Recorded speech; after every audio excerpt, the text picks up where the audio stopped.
Hello again, everybody. As always, thank you for being with us. Many of you have been on here for a while, watching, some of you in for the first time. Shane's here tonight. Really appreciate him being in. Austin's in, way under the weather. Austin, really appreciate you showing up anyway and having a show here tonight. So we're going to limit Austin's talk time tonight, but we treasure it. It's going to be a great show. We're going to hit right off the bat here. We're going to hit the wide receiver free agents. I know a lot of you tuned in for that. We're going to hit what may be out there, and then we're going to roll over to the Patriots and do a little Patriots kind of a 3-round mock draft tonight, war room a little bit. And I'm looking forward to both segments. So, everybody, thank you for being in here tonight. Shane, real quick, man, give us a weather report from great up in the great northern area. It's truly still extremely cold. Um, there's going to be another band of snow for us. So basically, what you guys caught that kind of stopped humanity for a few days, we're going to get that in about 2 hours tomorrow. So uh, Really? a Okay. good little snow band, and the temperatures have started in the negatives with a wind chill in the negative teens the last few days. So No offense, Shane, but you can keep it. yeah, hey, I don't blame you. I'm gonna be a weenie down here in the South. Okay, everybody, the Super Bowl is here. We're not going to cover the Super Bowl tonight. Next week, we're going to do almost the entire show on the Super Bowl, but we decided to take a week off, give ourselves plenty of time to just study these two teams.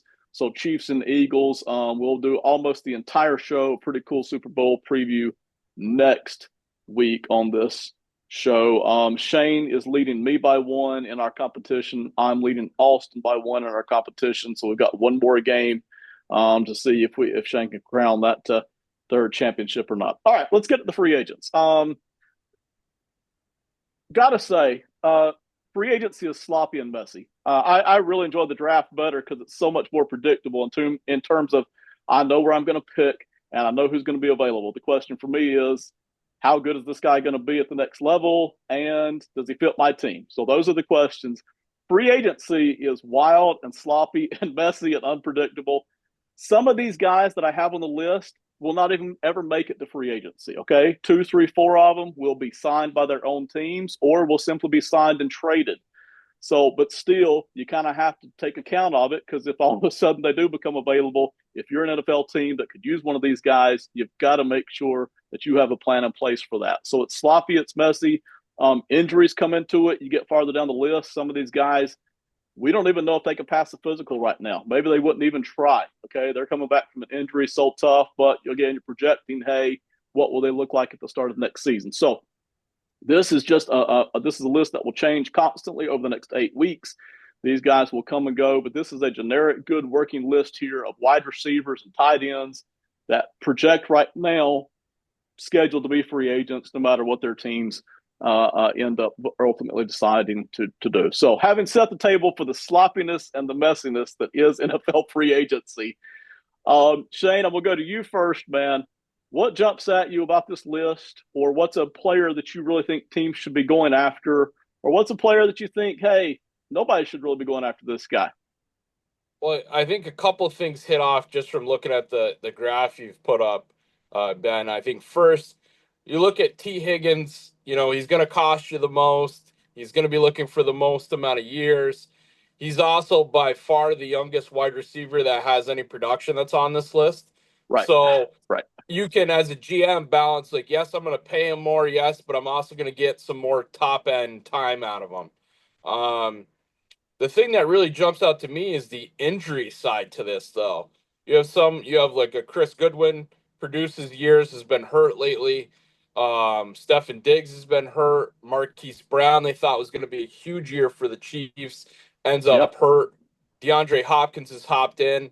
And then the one that, has this list that makes it sloppy for me is Keenan Allen. Um, I always thought Keenan Allen produced at a pretty high level on some lower end Charger teams. Yeah. Um, I thought that they expected a huge year from him from Chicago, and I think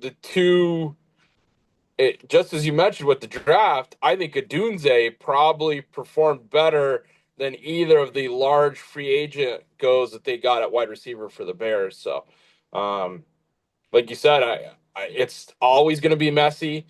And there's a reason why these guys make it to free agency a lot of times. When you're older, teams Right. try to lock you up. Either you've way exceeded what your original contract or you have some reason why your team is not going to sign you again. Shane, I'm going to come back to you again for second round of thoughts here in just a minute. Before I get to Austin, if anybody's wondering about this age here, that really is a projected age. So at the start of next season, if you're like, hey, this guy's not that age, this is about what they'll be in September when the season actually starts. So just take that into account as you're looking through the ages. Austin, I know you're limited talk time tonight, but drop it on us, man. What's your impulse here as you look through the list? Yeah, I gotta really pick my fights here. Can't waste the few words I have. Um, I think Marquise Hollywood Brown stands out to me amongst this group. He's a guy who, as we mentioned, was expected to have a really big year this year, signed like a prove it deal with Kansas City, and then only played 2 games and wasn't really healthy for those 2 games that he did play, to be honest. So I expect him to garner probably another 1 year contract, to be honest. I know, the projection here is showing 2 to 3, but I think he goes for another 1 year kind of prove it deal Yeah, and then tries to get maybe that 3 to 4 year deal next season. Obviously, a few years older, it's going to be tougher. I know he's going to be 28 heading into this next yeah, season, but I think there are certain guys who've proved that they can play into that kind of more, not that 29 is an advanced age or anything like that, but right. for the NFL and for wide receivers in particular, it kind of is. But seeing some guys have success there gives you hope that, like, hey, if I can still get it done, some team's gonna probably be willing to take a contract with me. So Hollywood Brown's probably the number one guy I'm looking at on this list, besides T. Higgins, who is like far and away Right. the best guy here. And then it's a He's it's a a major unicorn. drop off. Yes. Yeah, and then it's a major drop off to everybody else. Higgins is and listen, the money and even the projected years it adds to the sloppiness, man. I mean, sometimes depending on who's available or what's available in the draft each year, that the money and the years can move around, especially once you get off the top two or three guys. That's where the money and the years really start to fluctuate even more because sometimes teams are starting. Here's what I'm going to assume that T. Higgins and Chris Godwin, especially Higgins, I'm going to assume these guys probably don't hit free agency more than likely.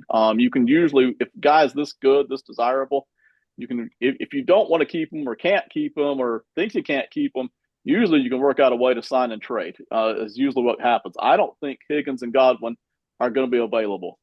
Available, even if they're, let's say they're not available. To me, what stands out about this list is it's not a hugely desirable list of guys here. I don't see huge needle movers and earth shakers. What I see when I look at this list is quite honestly guys that I can afford that will help support and strengthen my wide receiver room. I don't necessarily see a bunch of guys once I get past Higgins that really is going to just transform my wide receiver room. So I'm going to be looking and shopping here if I'm a team that needs a wide receiver.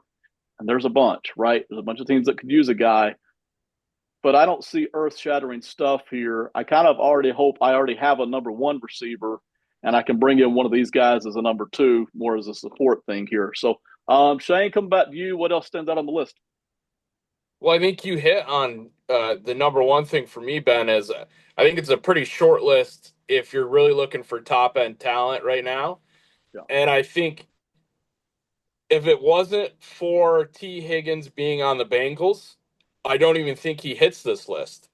I think the Bengals right. being low grade money people for as long as they have been, and the way that this played out this year, and uh, on a normal team, if you have Joe Burrow with as many passing yards as he had this year, Jamar Chase with as many yards as he had, T. Higgins in the role that he plays, you would have just gone, yeah, let's do whatever it takes. Let's get something figured out. We have two Right. great wide receivers, a generational quarterback right now. Let's see what we can do.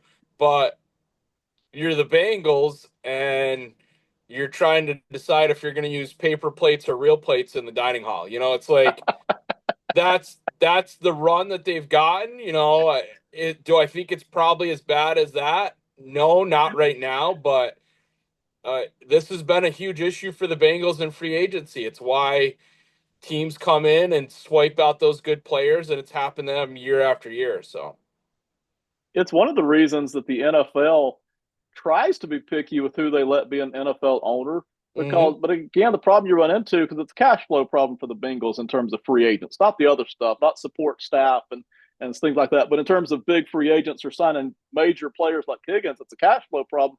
You would ideally like to only bring in owners who can afford the cash flow. But hmm again, there's a limited number of people who can do that, who want to do that, and who also kind of don't maybe have some, shall we say, character concerns that might attach themselves to the franchise as well. So here we are with Cincinnati. Doesn't look like it's going to change anytime soon. All right, Austin, let's go ahead and get one more quick one out of you. Save your voice for another special segment we got. But what you think else here on the board? Um, so many of these older guys really showed their hand this year. If this list of Yeah, guys was before last season, so yeah, many of these guys are getting big money. yeah. Diggs and Cooper and Allen. Um, I think, but all three of those guys had down years or got injured in the year. So a name that jumps out to me, the same age as Marquise Brown, Darius Slayton. Uh, he's a guy who's just kind of been Mr. Consistent through his career.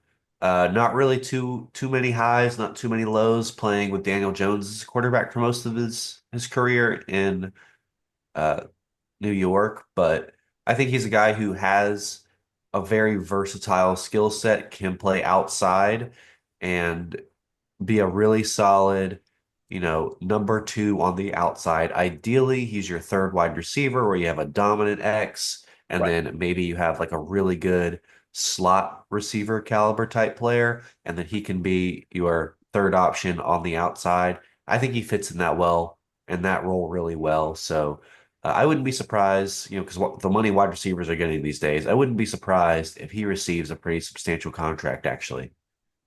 I think so. By the way, Austin, you went right to the player I was going to go to next. So I'm just going to stay on him here because you went right where I was going. See, I think you're right. When we look at this list and we look at the ages, but not just the ages, but the injuries and performances just last year, the season we're coming off of, teams have got to go somewhere. And Slayton to me is one of the guys that kind of sort of stands out.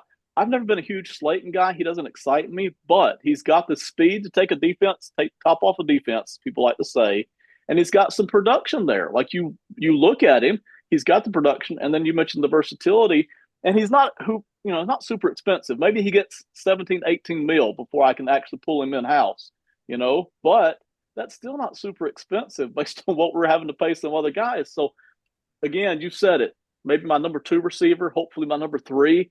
If I can bring him in there, that's really one of the names I'm going to gravitate towards, as opposed to some of the over 30 guys who I wouldn't care about how much over 30 they were if they still looked good, but they don't look like what they used to look like is the problem. So we kind of feel like a downward trajectory there. All right, that's the list. This list will change.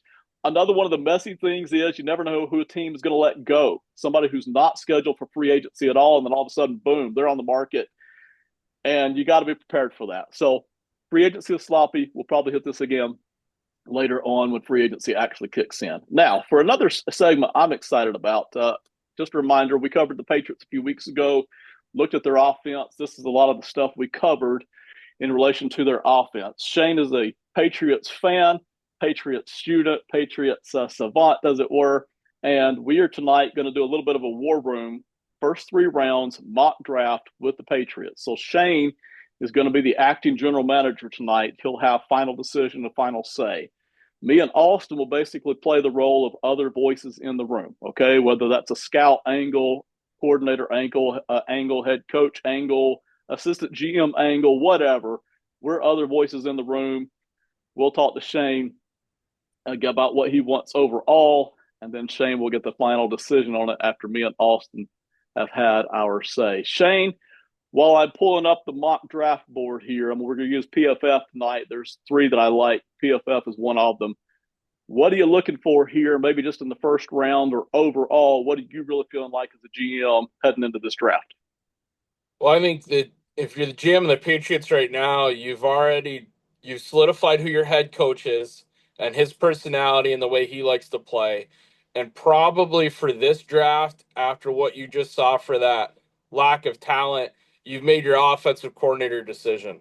The Patriots, even during the years when this offensive coordinator was there before, has always swung high and missed on wide receiver. But I would think that this year they're going to look in the same run.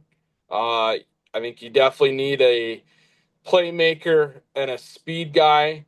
When the offense was the best under him before, Randy Moss makes any offense look great, but you're looking for a guy that can be a home run hitter, and then you can really nickel and dime them with the underneath. So if I'm the Patriots in the first one, I'm looking wide receiver, and then I think offensive line is probably your top two needs without a doubt.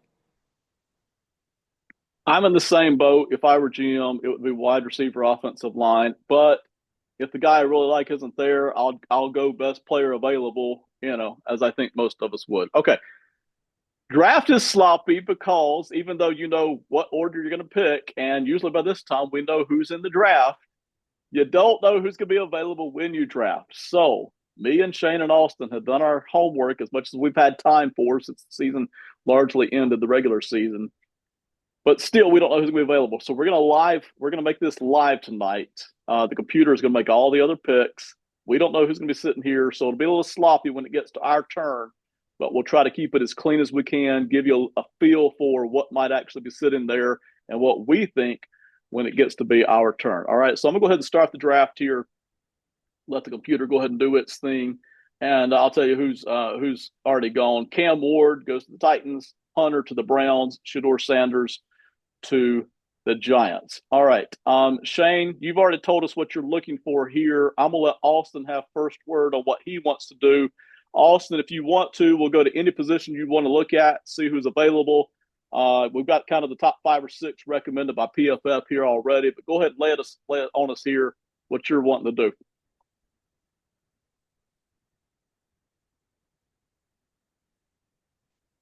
And I'm sorry. I'm I think muted. No, there no, you it's go. I me. thought I might have done it. Yeah. Abdul Carter is a lot of people projected to go first overall. I mean, he's just elite athleticism.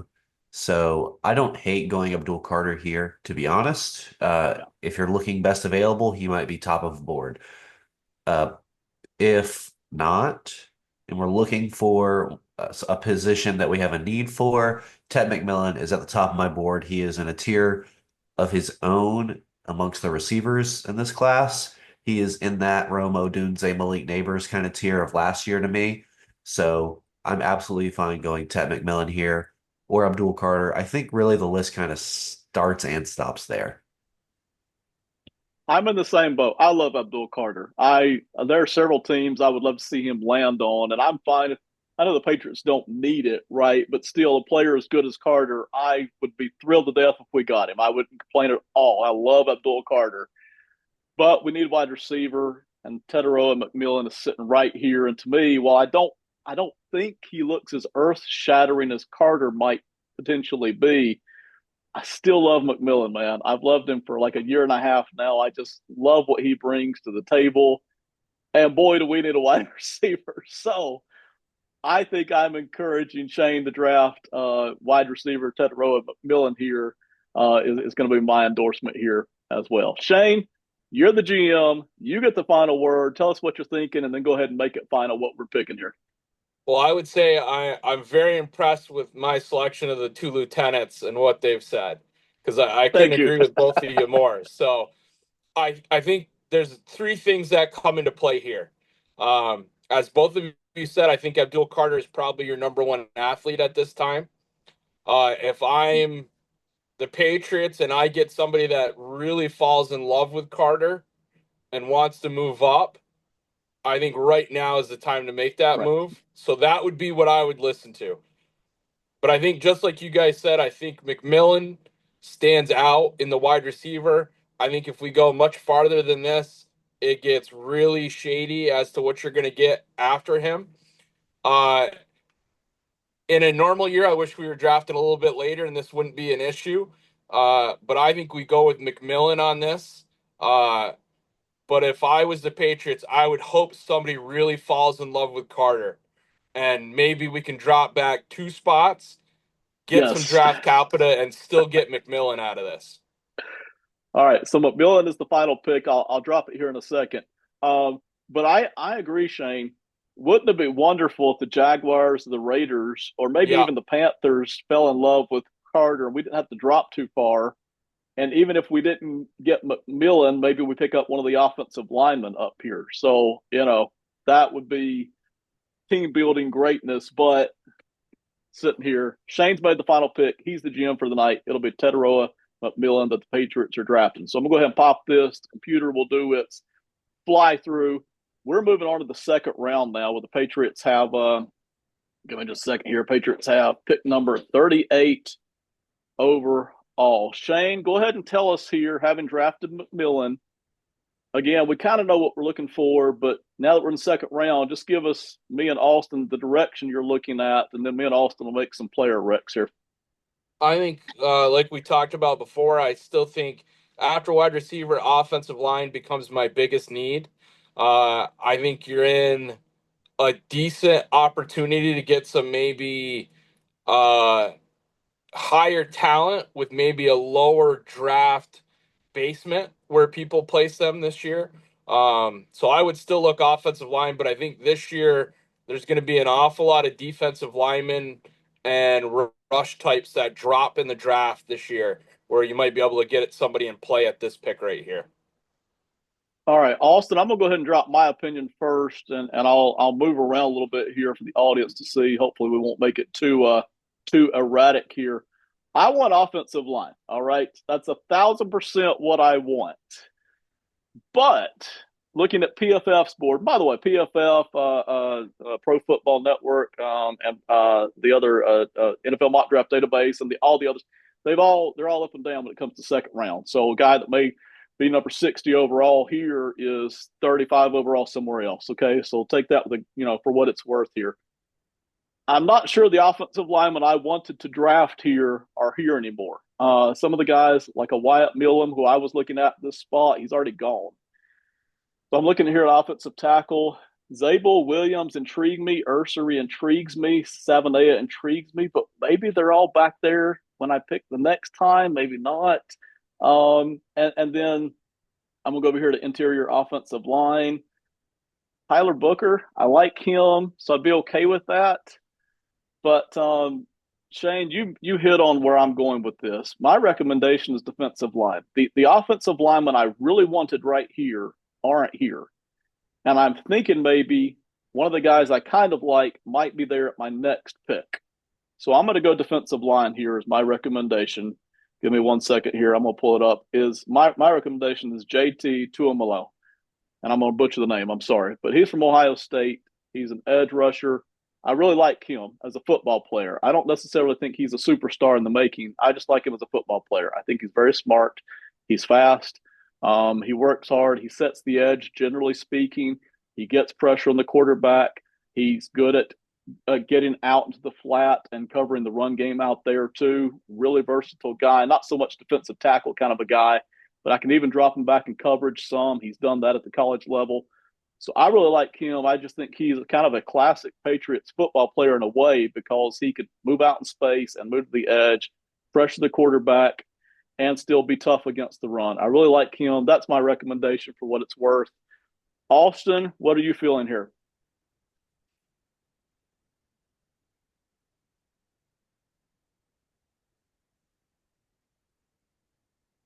And I'm sorry, I don't know if I muted you again or No, if you that's did me it, sir. again. Uh, can I see the DBs on the board, please? Absolutely. Give me 1 second. We'll roll over here. Just the CBs, or you want the safeties as well? Safeties as well. I'm honestly looking more at safeties if I'm being honest. Got it. So here we are. This is kind of the top eight or so safeties and cornerbacks together. Okay. I do like Darian Porter. I think he's a solid player. I've talked about Xavier Watts a little bit on the show, I think. He's really Yes. been going up draft boards.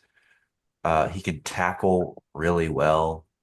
And I think that's something that the Patriots do well already, unfortunately. So he's kind of not necessarily the type of guy that I think the Patriots need. So I'm probably passing on him. Going back to offensive line, the guy out of North Dakota State University, I haven't watched any NDSU yet. So like I don't have a read on him. Right. So I can't give my own formal opinion on him, but he just like looking at his measurables, looks like that he has size that the Patriots like. And then one other thing, can I look at the tight ends? I know we already have Yeah. Hunter Henry and Austin Hooper, but this is a pretty decent tight end draft class from what I've seen initially. And there's a few names I like. None of them made it this far, unfortunately. I think they're Uh, gone. Yeah. yeah. Actually, Fannin Jr., see, he's not really what I'm hoping for the Patriots. I think he's a really solid receiving tight end, but he doesn't really have the big body that I would like to see. So I don't really have a strong pick going anywhere here. I would just probably I like Ben's analysis. I think he did a pretty good job. All right. Well, I appreciate it. And a lot of this is stuff the NFL teams are talking about right now. They'll have all this worked out, their big board. When it comes their turn to pick, they may be down to two guys, right? They'll real quick, hey, which guy are we on? But generally, they'll have their big board worked What's out. is this the is this what we have up here just best available according to PFF? Yes, this is PFF's best available at this point. Yeah. Yeah, I mean Tui might be the best available to be honest. And this is where it does get difficult because at this point, we're no longer picking from, say, Class A blue chip stock, as it were. Now we're looking at guys that, hey, who looks pretty good, who might fit us. It all changes now. Shane, I'm gonna hand it over to you here. Tell us what you're thinking, and then make the decision, man. So again, I think you guys did a great job and kind of underlying what we would look for. Um, I think so. We talked about Zabel. I think the thing that helps him, like you said, he has projectable measurables. The other thing is the last couple of drafts, North Dakota State has done a great job of taking those offensive linemen to become starters in the NFL in year one, Yeah, and then have gone on. Tampa Bay's done a great job with that. They're guys that can yeah, move around. I like where you're going with JTT as a defensive tackle. I like even like Austin mentioned. I think me personally, also as a Notre Dame fan, I know this kind of plays all into this whole cycle, but I, I would play Watts. I don't think you can go bad as a defensive team with more guys that can tackle like that. As much yeah. as like Austin said, like that's something that they've been okay with as the Patriots. I think more guys that can run around and make tackles, the better. Um, but I think Vrabel will want a defensive player if he lets Abdul Carter go. I think that will be the next run. So as much as I think Zabel could play it there, I think they'll say, "Hey, let's see what we can do with picks right around there." And if you look at like PFF, like what you guys have mentioned, a lot of these guys, they're where PFF projects them, there's still another round off. There's still another chance Right, for the Patriots to come back around and pick them. right. Um, so for me, I like where you guys have gone. I would go with JTT. I think the other one that's also going to come Yeah. up is Princely with Ole Miss. I Yes. think I think he played very well this year, and I think that's going to get him some run. I think those guys also have some connection with Lane Kiffin, and I think some of that's going to play into it. I think people a lot of time don't take into how much Vrabel did his work on the college game. And I think this year of him sitting back and doing what he did for the Browns, I think this year above all, he has a concept of what he's looking for. Um, in years past, he's played with, you know, different parts on his defense where speed was most important, and that's why I think JTT gets a play here. I would not be surprised if the Patriots pull Watts out of this one as an early one. As Austin said, he's had a great run. He's a real riser. And Zabel so far for the first couple of days at the Senior Bowl, he's getting he's getting some serious reps, and people are really starting to put him up again too. So, but I think for us, we're gonna go JTT. And I like all the names we're talking about. There's nobody that we've talked about that I'm like, because again, offensive line is the need, but the offensive lineman, while Zabel intrigues me, I think the defensive players here I like better, even though it may not be top need. And I love the Vrabel stuff that you mixed in there. What Vrabel want the defensive guy here in the second round if he lets Abdul Carter go. So I do like Princely. I like Xavier Watts here. They will not be available later, as opposed to some of the other guys we were talking about. Neither will JTT. So JTT is the pick here. Go ahead and click on that. Let the computer move us on over here. We're now at pick 69. I clicked on 4 rounds. Those of you in the audience may have seen it. That's just so we had a bigger pool of players to choose from. We're only drafting 3 rounds tonight, so this will be the final pick here. Shane, let's go over and look at our picks real quick here if I can find them. I don't know where I put them at.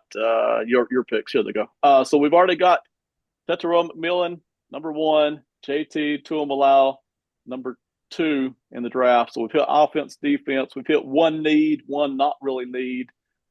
Without naming any names, what are you feeling now here in the third round?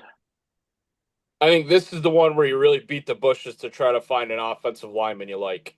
Um, it's going to depend on what some other teams have done pick wise. Um, I think this is also where, like Austin mentioned, I see him on the board still, but I think somebody like Fannin Jr., some of these guys where just an outstanding year, but there's always something that measurables doesn't reach out for them to be in the first 2 rounds. For Fannin, it's the size. He is he really a tight end?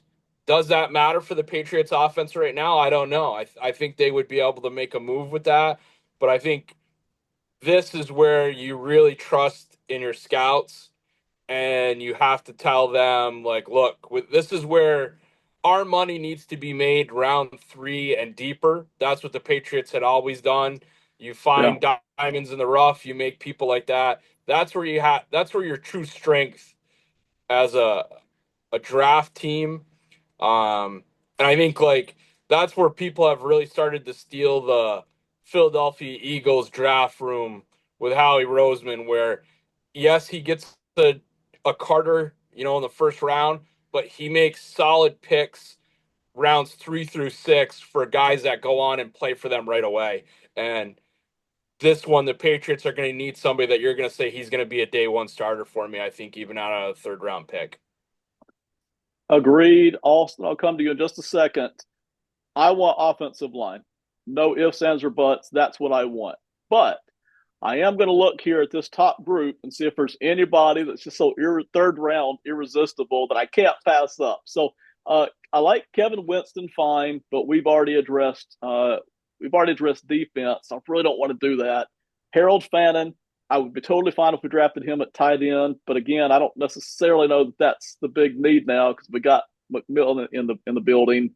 Um, that's kind of it. So offensive line is where I'm going to go. Booker obviously sitting here at the top, and that's where we'll go. But I'll go ahead and pull it up here for everybody to look at, both the offensive tackles and the interior offensive line. Here's kind of the top 8 or 9 guys.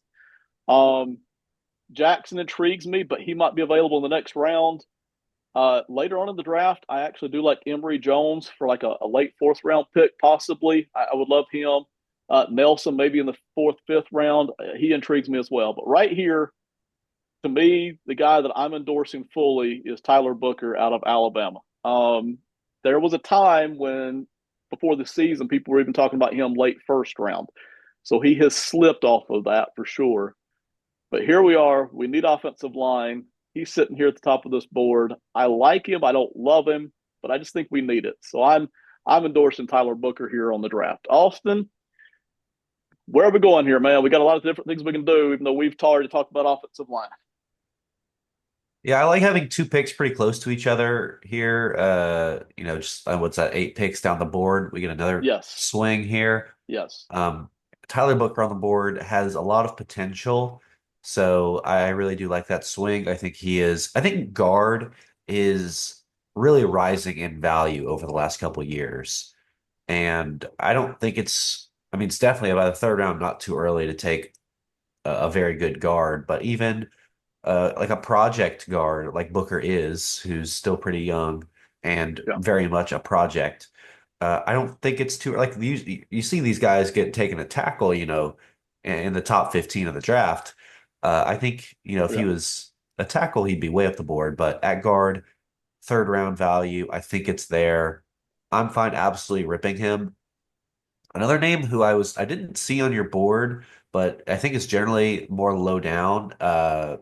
Jonah Savaianea. I don't know how to say his name. It He looks like is he might already get. gone. He's Yes, already here we gone. go. Okay. Yeah, right Yeah, there, he went just six before actually. us. Yeah, Yeah. Yep. that's a name I really like.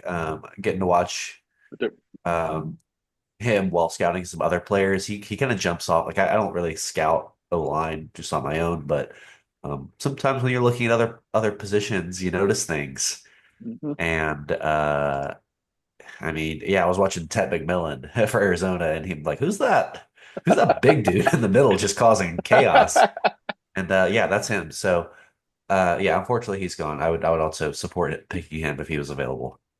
I think, and Shane, I'm about to kick it to you for the pick. I think Savandea is going to be gone by second round. But if we could catch him here at third round, I would be thrilled. I would be running up to the podium with the card in hand. I wouldn't really even talk about much else. Love Savandea. Late second, early third round. I love what he might bring to us. Okay, Shane, you've heard our pitches here, heard our thoughts. Where are we going here? Well, I think playing into the fantasy world that you just talked about, Ben. So if we find that team, the Raiders, the group that's right there that wants to make a move with us, I think Salvia then opens up again because now we're going to be picking Right. earlier in because we're obviously going to look for a second round pick out of that run too for us to move back a couple of spots. Yep. I think Austin hit on the key thing for me. I'm going to take a run on Booker right now, and I know that I'm going to get to pick within the next 10 picks. And I think our fourth round would be Fannin Jr. So I'm going to go tackle right now, or guard and offensive line. And then let's see where we sit after that next round, because I think we're going to get a chance to pick again pretty quick. And so we'll get a chance to pull another player that we're looking for. Let's do it real quick. Let's take one more minute. We mentioned how close these picks were. Let's make one more pick still, just 8 picks later. A lot of the guys we talked about will still be here. So let's see. Winston's gone. Fannin went right after we picked. But some of those other guys are still there. Shane, what you want to do here? We've gone offensive line. We've hit edge. So we've hit two of our needs, and we've hit the defense. So if if you made one more pick here, what would you be leaning toward? So I'll tell you somebody that did pop up, and I think if you look back to Patriots the way they'd want to, I think this is the one with this pick after you just picked an offensive lineman. I would not be surprised if they go with a heavy running back with Henderson out of Ohio State. Yeah, You're going to need a basher if you're going to play this offense the way that they want to play it. Um, I think he's worthy of a pick right now. Um, there's nobody else that really falls inside this group right here that I go, yeah, I've got to make him my next one. I think the other one that pops up and you're slowly reaching down to him would be a Tez Johnson. I think he is undersized, but yeah. all the world has heard that he has elite speed. And if you can get him the ball, and if we just drafted early and we took the guy with the biggest catch radius, one of the biggest catch radiuses I've ever seen in college football the last couple of years for sure. And then you give me a burner on the opposite side. I mean, if I'm the Patriots, I'm excited by the opportunity that that's going to give me with a quarterback that I'm not worried about getting the ball to him. So that's how Shane, I would go. you've mentioned Tez Johnson. You've mentioned Travion Henderson. Austin, real quick here. Anybody else you want to throw into the ring here for this fourth pick we're actually making?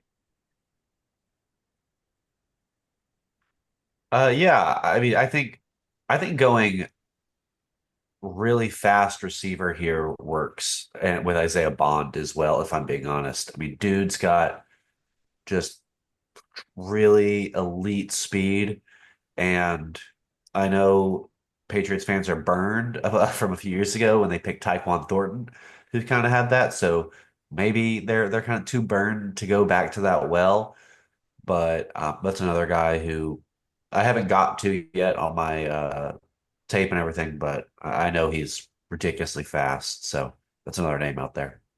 Real quick for me, Shane, I would be totally fine if we went Henderson because that's obviously still going to help strengthen us up the middle. And maybe even if we get to a payday issue with running back in a season or two, we've already got a guy in place. I like the Isaiah Bond thing. I love it, and I love Tez Johnson. I mean, if I were picking, I think I would want one of these two speed guys just sitting here. And again, by late, mid third round, there's no guarantee either guy is truly going to be great in the NFL. But we've already got McMillan. You mentioned that. We've got our quarterback in place. We've even addressed the offensive line. I've got two speed guys here, either one of which I think can stretch the field vertically, but also do stuff horizontally. I love both guys here. So my recommendation would be Isaiah Bond or Tez Johnson. But go ahead and make a final pick here, and we'll shut this thing down for the night, man. I agree with where both of you guys are going. For me, player wise, I would go Tez Johnson. I do like Bond. I think both of them have that play speed. Um, I think they're a little bit more likely to go Tez Johnson off of this pick.